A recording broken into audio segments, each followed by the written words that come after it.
Dr. Berg here. Today we're going to talk about how to strengthen your legs. Now, this is not just a general video on to make your legs stronger. This has to do with increasing your longevity. Your legs and the strength and what they can do to support you. It's one of the best indicators to know how long you're going to live because the legs give you a lot of early warning signs on what's going on with more dangerous conditions in your body. So this becomes more relevant the older you are. So if you're over 50, you need to be watching this video. If you're under 50, watch it as well because you want to know how to prevent problems and use the legs as a good way to determine if there's a problem throughout the body. Let's start with number one. There's something called peripheral neuropathy. That's usually in a situation when you have diabetes. And what happens with diabetes is you have this high level of sugar in the bloodstream that destroys the vascular system and then also the nervous system. And this is because high levels of sugar are toxic.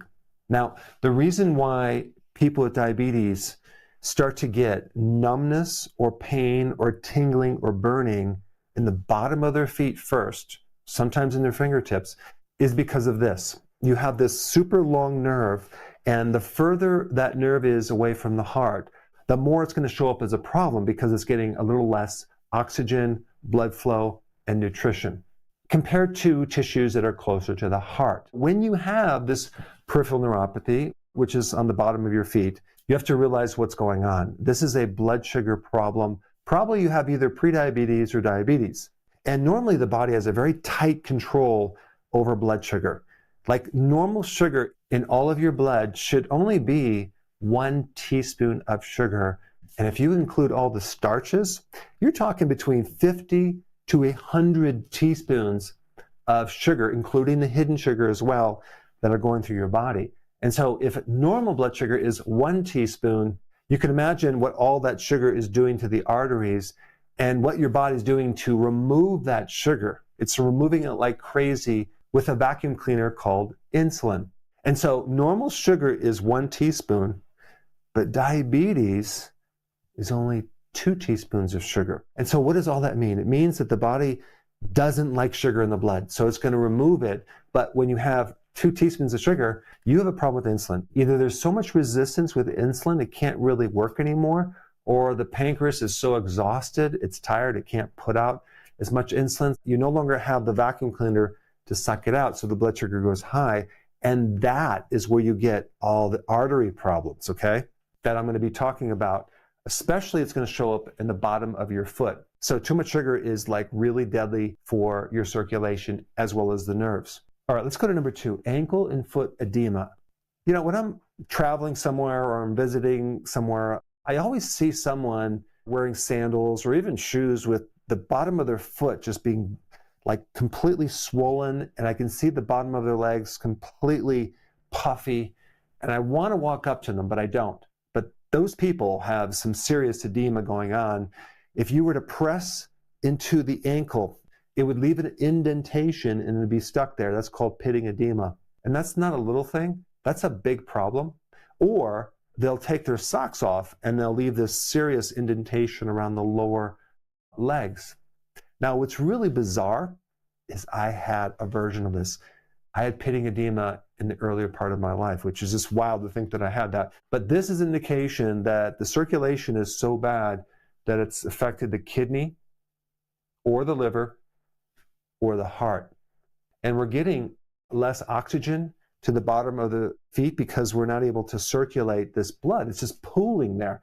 And think about how much stress that puts on the heart, because this is how it works. We have the arterial system, all the arteries, that are pushing blood out to your extremities, to your fingers and your toes, okay? And then they get to the end of this long chain, and then they go through these capillaries, okay, tiny little blood vessels, and then they cross over into the venous system.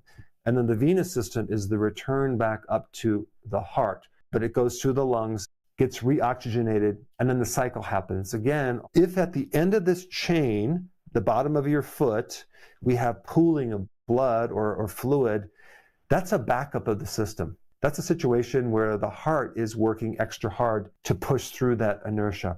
And so number 2 is a really good indicator that you have a much deeper problem and you should not ignore it. You should do something about it. And from my viewpoint, I think you should do something more natural, because a lot of times what they'll do is they'll just put you on a blood thinner and then monitor it. Number 3, restless legs syndrome.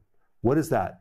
That's a situation where your legs become very, very restless, usually at night.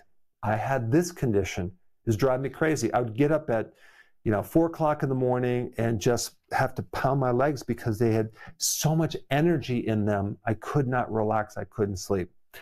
Little did I know, the diet is responsible for this. If you consume way too much sugar and starch, I was doing a lot of ice cream, I was doing alcohol at the time, what happens is it really depletes certain vitamins, and it actually causes you to build up too much lactic acid, which creates kind of a cramping sensation and just a lack of circulation. Little did I know, there's a couple remedies for this. Number 1, change your diet. But the other thing is to take vitamin B1. B1 is a great solution. Also magnesium. Both of those in combination counter the effect of this high sugar diet. But you have to realize what created the deficiency in the first place with B1 and magnesium. It was the high refined carbohydrate diet. So both of those actions, change the diet and take this nutrition to resolve this. The problem with restless leg syndrome is that it keeps you up and it keeps you from sleeping, and that lack of sleeping shortens your lifespan. There's a massive connection with a lack of sleep, increasing your risk of heart attacks, strokes. It puts you at risk for diabetes because it increases cortisol. Other than that, you're totally fine with number 3. Let's talk about number 4, deep vein thrombosis. Thrombosis is like a blood clot. One of the dangers for this is a clot breaking off from your legs and going up into the lungs. That's not good. It can actually kill you. Over 90 to 95% of all heart attacks and strokes are a clot, more than this plaquing that builds up in the arteries. So this is something to pay attention to, and it's something that's really important because there's certain things in your body that will increase your risk of getting a clot. And I'm going to cover those in the second part of this. But 2 things, stress, and then we come back to this high carbohydrate diet again. Let's go to number 5, peripheral artery disease. This is artery disease that is not necessarily around the heart, it's in other places in your body too. And so we have atherosclerosis, hardening of the arteries that go beyond just like the coronary artery of your heart. And I'm going to get into a bit more on what to do about that, but the inside of your artery has this single layer cell called the endothelial layer of tissue. And it's a very key, important tissue to keep healthy. Because if you don't, it's going to create a constriction. You can create hardening of the arteries. You're going to create arteries that are more rigid. You're going to start creating inflammation. And then the body's going to come in with a Band-Aid and try to heal it with plaquing. That's the Band-Aid in there. But also the bigger issue is the clot formation, and that can actually break off, go into the brain, and create a stroke. So a lot more people die of clots. But with this situation, we're talking about more plaquing. Let's go to number 6, chronic venous insufficiency. When we're talking about the veins, we're talking about a pooling of blood in the veins. A lot of times this is associated with being sedentary, not able to get out there and exercise, because the thing about the veins is that you need muscular movement to get that blood back up to the heart. And so many people are not moving enough. And so the venous system is insufficient. It's stagnant blood that puts more pressure on the heart because the heart has to work harder to push this blood. And one interesting thing about this is that you'll see in the lower part of the legs and the ankles, this discoloration. It'd be different, like little spots. You'll see more of a browning effect. You'll see hair loss. You'll see thinner skin. You're going to definitely see pitting edema. But what's happening is we're getting a lack of oxygen in the lower part of the legs, and this can shorten your lifespan. Okay, and then number 7, we get sarcopenia. This is age-related muscle loss. It's one of the top predictors of mortality when you get older, just by losing muscle, because your muscle is a very important metabolic organ. You have a lot of mitochondria, that's the energy factories in there. It helps you burn off sugar. And so when you lose this muscle, you lose a very important buffer for living longer. And so this is a combination of course, aging, poor diet, lack of the cofactors, especially magnesium and vitamin D and zinc. but also having more of a sedentary lifestyle. But it's a combination of animal protein and exercise that helps you retain and maintain muscle. But I'm telling you, as you get older, you should learn from the mistakes of others and do whatever you can to maintain a consistent exercise program as you get older and have a goal of becoming more fit every single year because you're going up against aging. But what you want to do is you want to build up like a buffer or an extra reserve of fitness that will compensate for this aging process that everyone has to go through and hopefully maintain as much muscle as you possibly can as you age. Let's first talk about type 2 diabetes. That's relating to that peripheral neuropathy that I talked about, but it's also related to a lot of the other things that I talked about, because the more problems you have with your blood sugar, the more you're going to have problems with the inside of your arteries. And it's just bizarre to me that when you go to the doctor and you get diagnosed with diabetes, you are not instantly told to get on a low-carb diet. Instead, you're told we're going to manage your blood sugar, and we're even going to give you some glucose pills. If your blood sugar goes too low, you take these sugar pills to maintain it. So it's all about managing the downstream effects of this underlying root cause, which is basically eating too many carbs. I mean, I don't want to get sidetracked, but I will say that I don't know if this is intentional. It probably is. Everything in medicine is so siloed. It's so intentionally keeping the cause and effect relationship from being found out about or hidden. We silo doctors. They're highly specialized in this and this and this, but we're not connecting the dots between those silos. And the whole system is set up not to look at root causes. They don't look at lifestyle factors. They're managing the downstream effects. And even in research, right, everything is like, well, there's an association. They can't be too positive on this causes this, or they'll say, let's do a screening for early detection so then we can get you on medications earlier. There's really no prevention going on, unfortunately. But with type 2 diabetes, you must attempt to go on a low-carb diet and do intermittent fasting, 2 meals a day or even 1 meal a day. Why? Because there is hardcore research to show that you can reverse type 2 diabetes in 10 weeks if you go low carb. But that's only one thing you can improve. You can also improve fatty liver, you can improve your arterial system, you can improve the circulation of your legs, and definitely this peripheral neuropathy. 2 remedies that I recommend if you have peripheral neuropathy, which will actually help heal the nerves on the bottom of your foot or the fingertips. Benfotiamine is one. If you buy some benfotiamine, just take 4 pills, spread out through the day. It works like a charm. And then alpha lipoic acid. Both of these are miraculous as far as helping you reverse peripheral neuropathy. Now, of course, you want to get to the root cause too. You want to fix the diet as well. Let's talk about the lymph system and the veins. So most people that are sedentary are going to get a pooling of fluid in the lower extremities in their legs because the heart doesn't necessarily push the venous supply. That happens with exercise or movement. But there's a really cool muscle. It's called the soleus. That's part of the calf muscle. This muscle is very, very unique. And there's a gentleman who actually came up with the soleus push-up.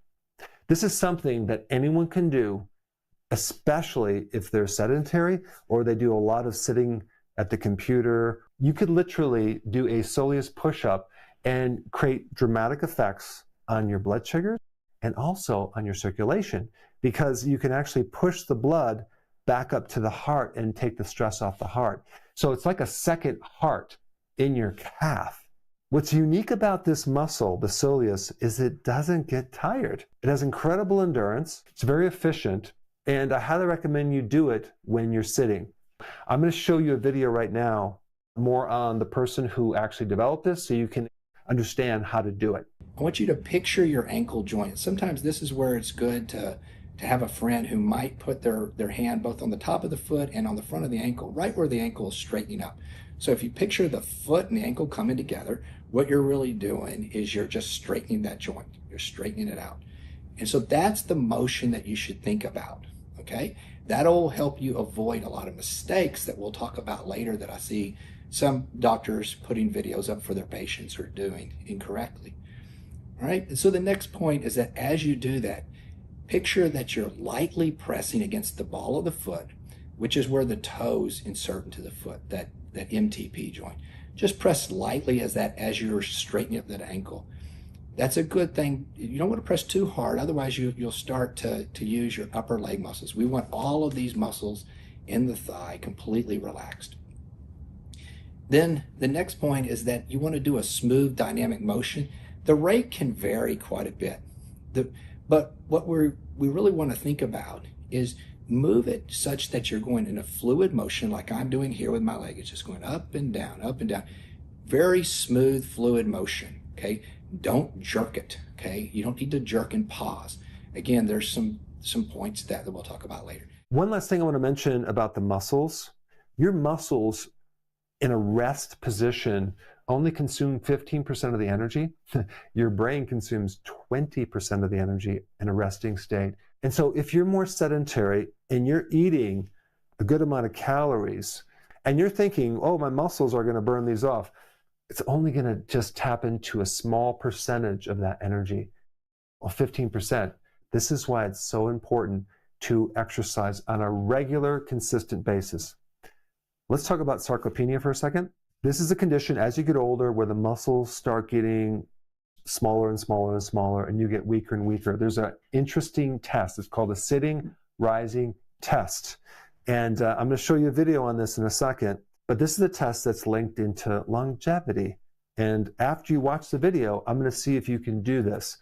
I would recommend doing it on a surface that's not too slippery, but you're basically going to go down on a sitting position and then you're going to try to stand up without using your arms. So let me just show you how to do that right now.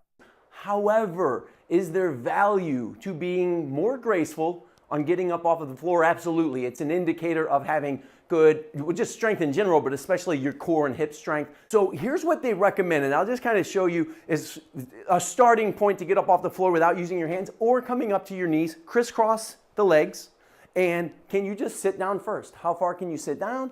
Can you come up here? And then what they want you to be able to do is can you cross under and then maybe you give a little bit of a push or a little bit of a swing forward, but can you come up there without using your hands? So let's tackle that part first.